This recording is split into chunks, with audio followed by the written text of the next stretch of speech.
Brought to you by the EveryDollar app. Start budgeting for free today. Today's question comes from Alexa in Iowa. My husband and I are on baby step 2 and bring home around $120,000 a year.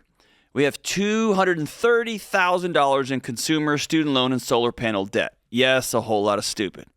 My husband is a mechanic and has taken on side jobs in his home shop, which provides extra income.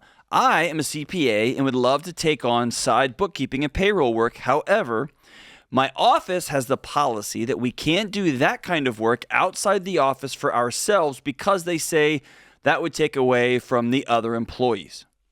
I'm struggling to find something that I can do remotely in the financial space that wouldn't conflict with my office policy.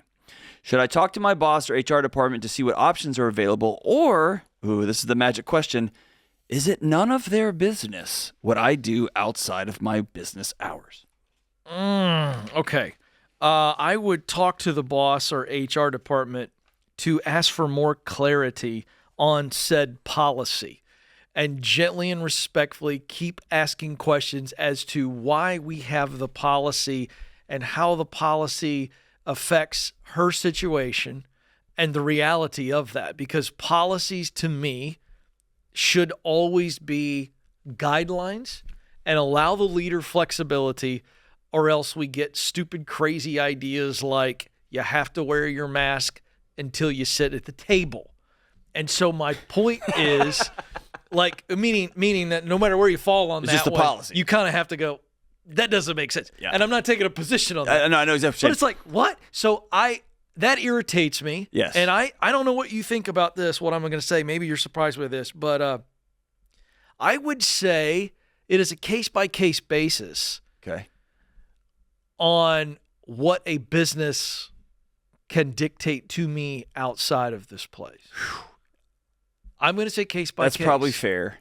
Because my knee-jerk reaction is, you hired me to do a job. I agreed to do that job. Yeah. When I go home, that's my home. I agree with that part. Right? I think she should be able to do this. And whatever I need to do to help out my family per our situation, right? As long as you're not competing or you're in any way and I'm not using resources, the company. Right? Yeah. And I think if I'm a mechanic and I take your tools to my house to do work, you can't do that. Not good. Right? I agree. But if you say, hey, if you come work here and fix cars here, you're not allowed to fix any other car anywhere. Right. That feels like an overreach. It is. You and I agree on that one. Yeah. So when I said case by case, that's what I'm saying. But you and we can't go I couldn't go take a gig. I can't go publish a book with another publisher because I signed a contract. That's case by case. That's right. I think common sense has to rule the day, and I don't believe that companies own people. Yes. And that irritates me. So let me be clear on this. Yeah. This pisses me off. It makes me mad. Okay, I'm with you. Okay, same team. The way she worded it, if she worded it properly, it doesn't even make sense. We can't do work out, that kind of work, bookkeeping and payroll work outside the office for ourselves because they say it would take away from other places. What are you talking about? Here's what that means. That makes no sense. She is capped on how many clients she can get during the workday. So she goes and gets her other clients, and what the business is saying is, whoa. If you can go get other clients, you need to send them to us so we can give them to these other people. Oh, yeah. No. All clients are our clients. Yeah. You know what that's called? Monopoly thinking. Do you know what the federal government thinks about monopolies? They break them up. That's right. And by the way, I agree. Yeah. So this is nonsensical. Yeah. This is, again, I don't want to go on a rant. It's just bad leadership. Policies shouldn't be laws. Yes. So let me give you a good example. I was having something delivered. Irritates me. And to my house. And I live out in the country on a long gravel driveway. And they said, hey, we can't deliver to your house. And I said, okay, great. Can you bring it to the office?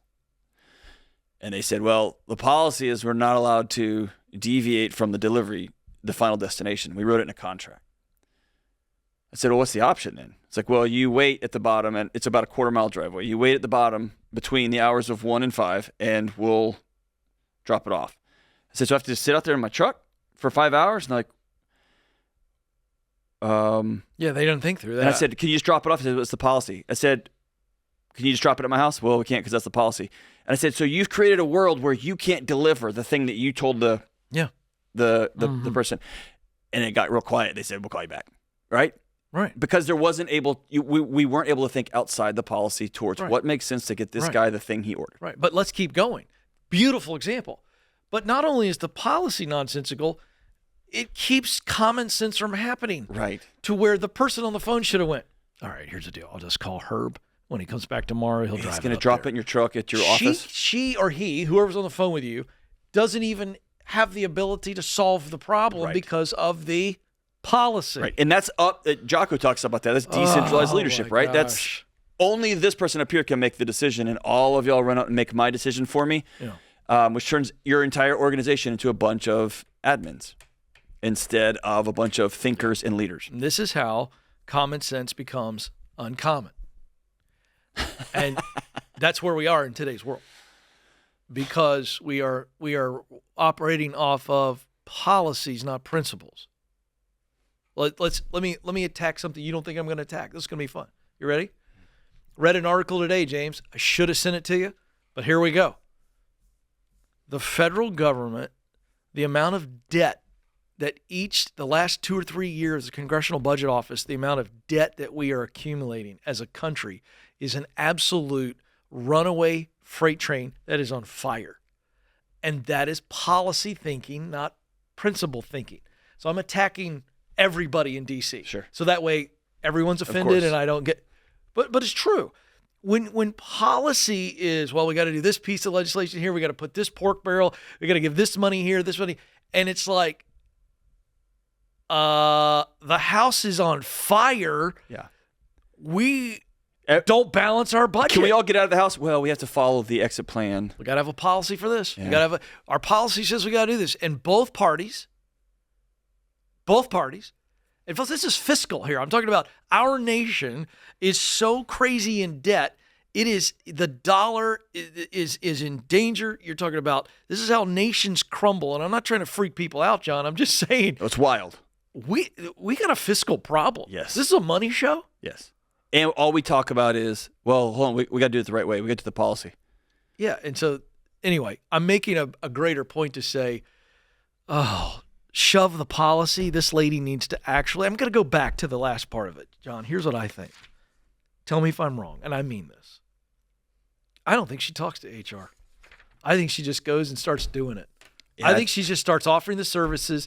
If it gets back to him, she goes, your policy was restricting my ability to go earn money.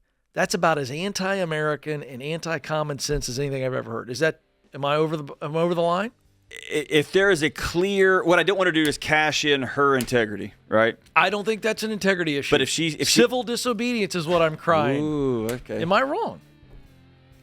I feel like I'm making you a little uncomfortable. No, I like it. I'm thinking through it real fast because the music's coming up. I like the idea in principle. I think they would have a right to fire her if she violates the policy. That's fair. Fair. I won't fight that. Yeah. But I do think there has to be a group of people who say, hey, can we do the right thing by people outside of the policy, please? I say go make the money, and if they give you a hard time, I think it was a Johnny Paycheck song. Take this job and shove it. Create your free every dollar budget today, the simplest way to budget for your life.